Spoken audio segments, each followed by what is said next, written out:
やってますけどね、やっぱりこのカンナムチームは小橋90組に今まで一度も負けていないもんでね。はい、スカイハイのラリアット巻き込んできました。ジャックナイフのエビ、ジャックナイフエビ、和田恭平レフェリーカウント2。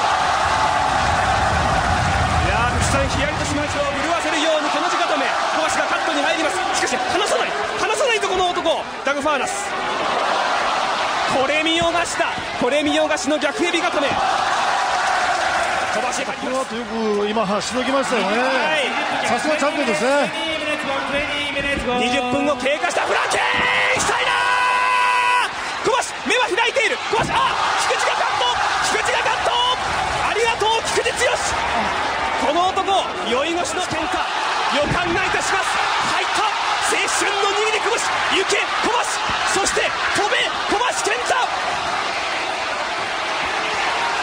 青春の宇宙へかわされてしまいました。2度目の青春の握り拳、飛べ小橋健太、ファイヤームーンサルトブレース、新チャンピオン誕生、新チャンピオン誕生、仙台。 Yes, that was Kobashi and Kikuchi Tsuyoshi versus the Can-Am Express team of Doug Furnas and Danny Kroffat. That match is from All Japan Pro Wrestling in May of '92. I'm about 2 weeks late in paying tribute to the late Doug Furnas, passed away on March the 2nd at the age of 52. But what you just saw was what most would say is the finest hour of the Can-Am Express. You know, it's a Kikuchi match first and foremost. There's no doubt about that. But the Can-Ams do play their part to give him his day in the sun. And, you know, playing that little montage does lead me in quite nicely to the topic of this video, which is crowds worthy of Wrestlemania, you know? I'm not particularly interested in talking about past Wrestlemanias like others are doing right now.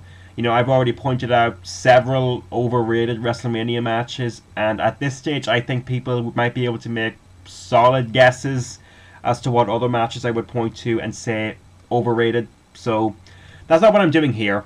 I'm going to point to several matches that have the big crowd atmosphere that you might find at WrestleMania, because I know that for some people, crowd noise is make or break in a sense, you know. Sometimes there'll be people who will defend bad matches on the basis of crowd noise. You know, I don't find that very convincing. But when you do have a match of a certain quality, the crowd noise can be a worthwhile consideration. So I'll give just a few examples of some great crowds from Japan. I really do think that once you experience some of the truly great crowds of all time, the indie chanting really does start to get on your nerves. You know, if you see something that's good, cheering as hard as you can is the best way to get that across. You know, this is awesome is just weird and distracting. You know, it's not the worst one, obviously. I mean, the Noah UK crowds had Cena sucks, which comes pretty damn close to ruining the match, to be completely honest. You know, I mean, why would you want to start referencing a wrestler that you clearly don't like when there's something going on in the ring that, you know, might be worth your support? Maybe. You know, none of that to me is good. You know, there's a suspension of disbelief thing that comes to mind that you don't get when you start hearing "this is wrestling," you know. The crowd you saw there for the Can-Am Express match is what a great crowd atmosphere is. You know, cheering the faces, booing the heels, and it's what makes that match famous, to be honest. You know, the one thing that match has that possibly no other match does as well, crowd noise. You know, an insane desire to see a title change that in the end did happen. You know, I'm not sure if there is a WrestleMania crowd that compares to that Sendai bunch that wanted Kobashi and Kikuchi to come away with the gold. So, but here are some other choices. The first one I'm going to mention is Saito Akitoshi versus Orihara Masao from New Japan Pro Wrestling in October of 1992. In that year, these guys were in the low card of their promotions, to say the least. They were the equivalent of the Mean Street Posse in 2000 WWF. But at that time, you had New Japan versus WAR. Interpromotional feud that sparked so much fan loyalty, so much fan support, that these undercard guys were getting a huge reaction when they worked this show. It's Korakuen Hall. I guess the most recent match that was made by that group of fans was Tanahashi versus Yano from the G1 Climax. If you remember that match, you'll most likely remember the venue I'm talking about. And that Korakuen crowd propelled this undercard match, this New Japan versus WAR undercard match, to huge heights. I'm not sure how many people here are familiar with WAR. People might know it, well, they first might know it by the incorrect war pronunciation, and they might have read about it in Jericho's first book. It's a promotion that was founded by Tenryu Genichiro in the early 90s. And a lot of fans used to seek out the WAR footage because of guys like Jericho, because of Ultimo Dragon, because of Gato, you know, the junior heavyweight guys. I'd say now, though, most pro-wrest fans are far more interested in the guys that Tenryu was working with at the time. You know, guys like Hashimoto, Ishikawa Takashi, Ashura Hara. You can go back to my Hashimoto Top 10, where one of those WAR interpromotional tags is listed. The sort of tags that inspired all sorts of stiffness, all sorts of interpromotional heat, all kinds of amazing stuff.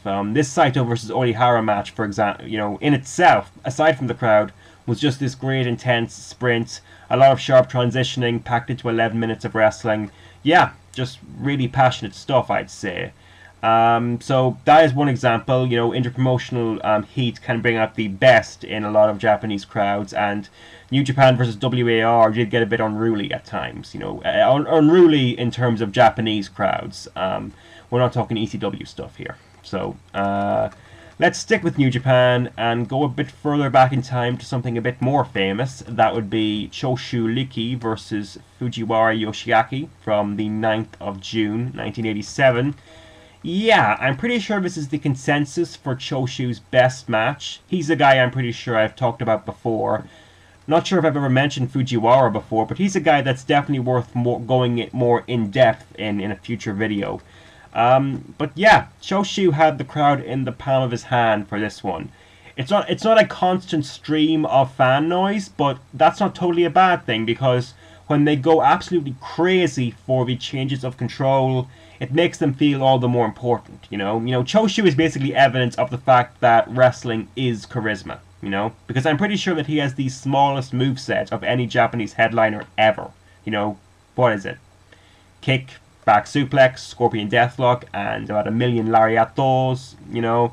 But he gets Fujiwara pissed off, both guys bleed, and the crowd loves it. You know, some of the Choshu lariats are absolutely insane here. You know, this is as much a big screen type of match as something like Kobashi vs Sasaki Kensuke from 2005 Noah. That's another match that could be, like, in this video. I don't think I need to mention it that much because everyone's already pretty familiar with it. But that's a match you could easily fit into a WrestleMania type atmosphere as well. So I'll point that out. Next, I want to go to Noah, to something a bit more recent. That's Akiyama defending the GHC Heavyweight Championship against Inoue Masao on the 23rd of April 2006. I'm sure most people know Inoue Masao as some guy who's always in the Noah opener these days. If you're surprised at the idea that he was once had a championship opportunity, well, you have very good reason to be, because from what I understand, the booking leading up to this match was absolutely atrocious. But the match is beautiful. The match is wonderful stuff. And as I mention it here, not because it has a loud crowd, because it doesn't have a loud crowd, I don't think, but it's a very interactive match. You know, if you know Inoue Masao through today's Noah openers, then I'm sure you'll have no trouble believing that in a position like this, as the main challenger for a championship, he'll look and feel like a misfit, and he does. To begin with, that's exactly what he feels like, and he's dodging Akiyama, you know.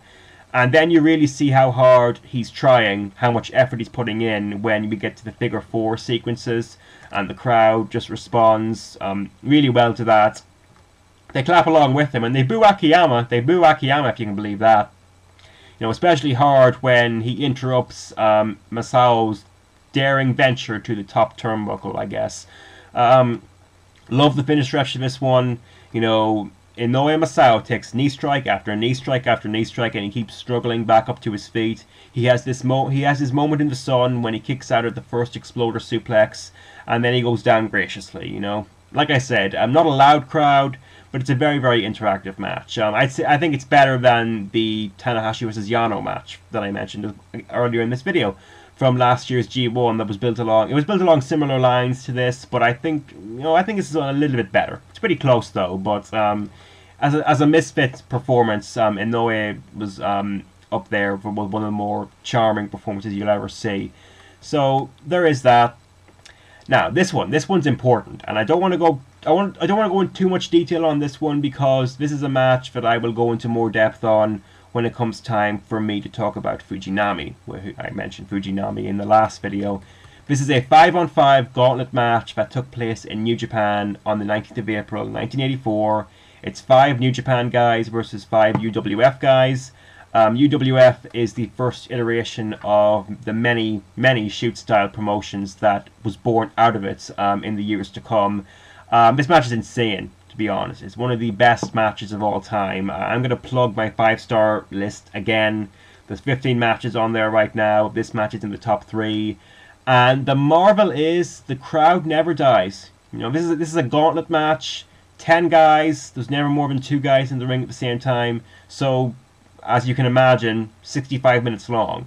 Crowd never dies once. Believe me, they don't. And here's the best example of it. Animal Hamaguchi, the first guy to work me in a kayfabe sense in God knows how long. He's a heel in this match.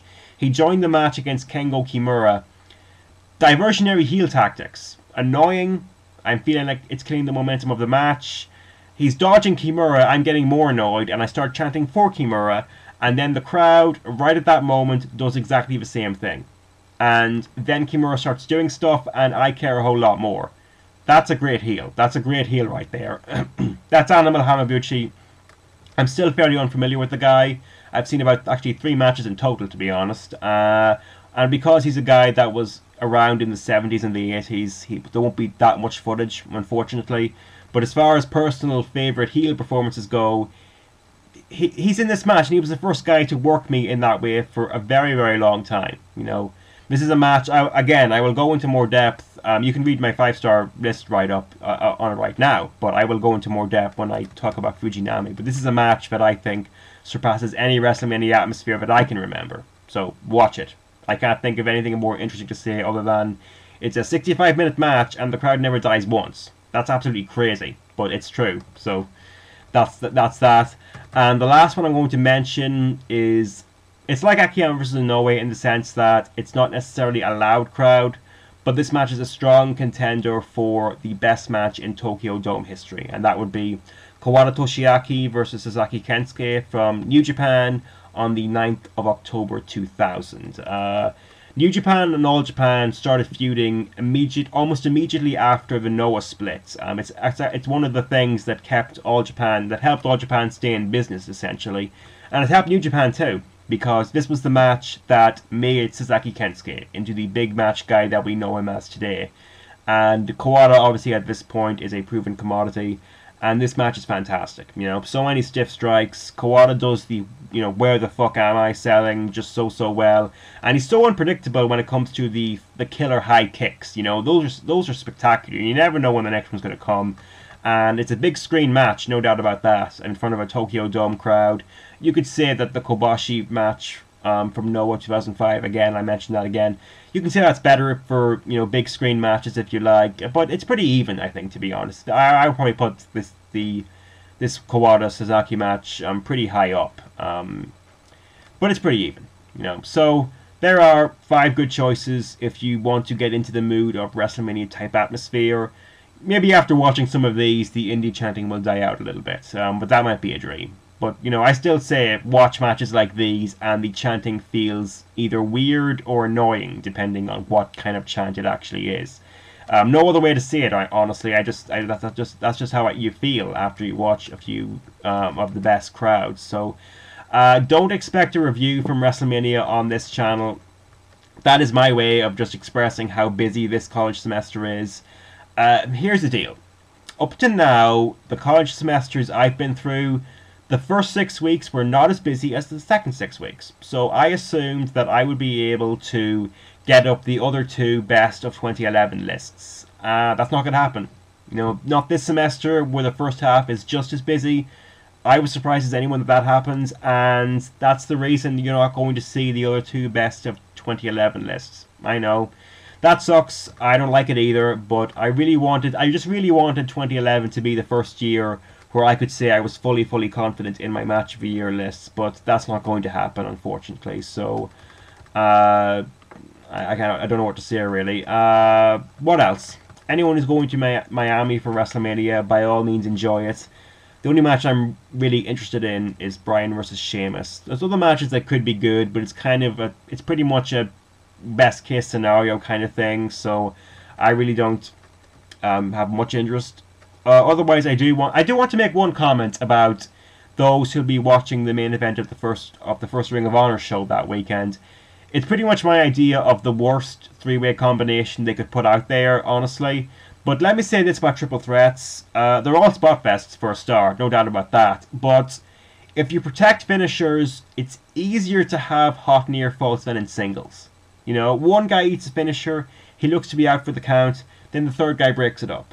Then later that same guy can take the finisher again, and him kicking out of his own accord, can be pretty exciting. You know, you have that variety, so it can be easier to create some excitement. You know, tag match can accomplish pretty much the same thing, but the triple threat format is a little more unpredictable. So that is the way to build excitement in those matches. But the only way it works is if you have finishers that are actually a threat, which I'm pretty sure that none of the Ring of Honor guys actually have. So that's the main deal breaker. You know, keep that in mind when you're watching the match, and maybe somebody reviewing the show can respond to that point. You know, I just felt like throwing that out there because I think it's an interesting point. Otherwise, Lafayette apologetics on a jib. Sláinte is táinte. Hope everyone enjoyed St. Patrick's Day. You can tell me how it's observed wherever you come from, and just how many Irish stereotypes you haven't been clarified on yet. Just to point out, my alcohol intake is 0, and with any luck, it will always stay that way. So, but I'm sure others had some fun with it, so you can tell me all about it. I'll talk to you guys later.